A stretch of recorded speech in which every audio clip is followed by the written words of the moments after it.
मृत्यु के बाद तुलसी पात्र और जल मुंह में डालने से किया होता है। यह विशेषतः हिंदू धर्म में माना जाता है।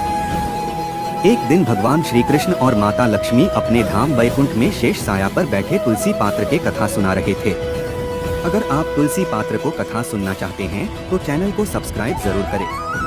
भगवान श्री हरि नारायण कहते हैं, प्रिय, एक ब्राह्मण नामक व्यक्ति था जो अपने जीवन में बहुत पाप किए थे।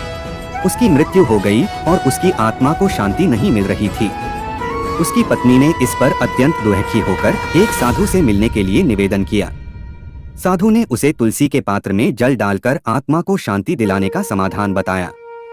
साधु के बात को ध्यान से सुनकर पत्नी ने गुरुदेव की उपासना की और तुलसी के पात्र में जल डाला।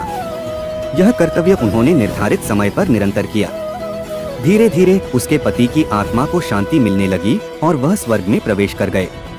माता लक्ष्मी कहते हैं, हे जगदीश्वर, तुलसी पत्र को और मुख्य भूमिका किया है। तो श्री हरि नारायण कहते हैं, हे प्रिय, तुलसी पत्र के दो और मुख्य विशेष है, ध्यान से सुनना। एक, तुलसी पात्र। मृत्यु के बाद तुलसी पात्र का उपयोग अक्षय पुण्य का प्रतीक माना जाता है। इसके द्वारा प्रार्थना और श्रद्धांजलि अर्पित की जाती है और मरे हुए की आत्मा को शांति और स्वर्ग प्राप्ति की कामना की जाती है।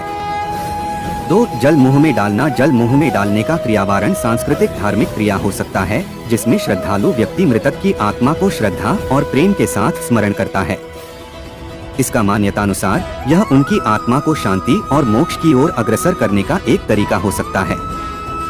यह सभी धार्मिक अभ्यास और क्रियाएं विभिन्न समुदायों और परंपराओं के अनुसार भिन्न भिन्न हो सकती हैं और इनका अनुसरण किसी भी व्यक्ति की व्यक्तिगत धार्मिक और सांस्कृतिक परंपरा पर निर्भर करता है।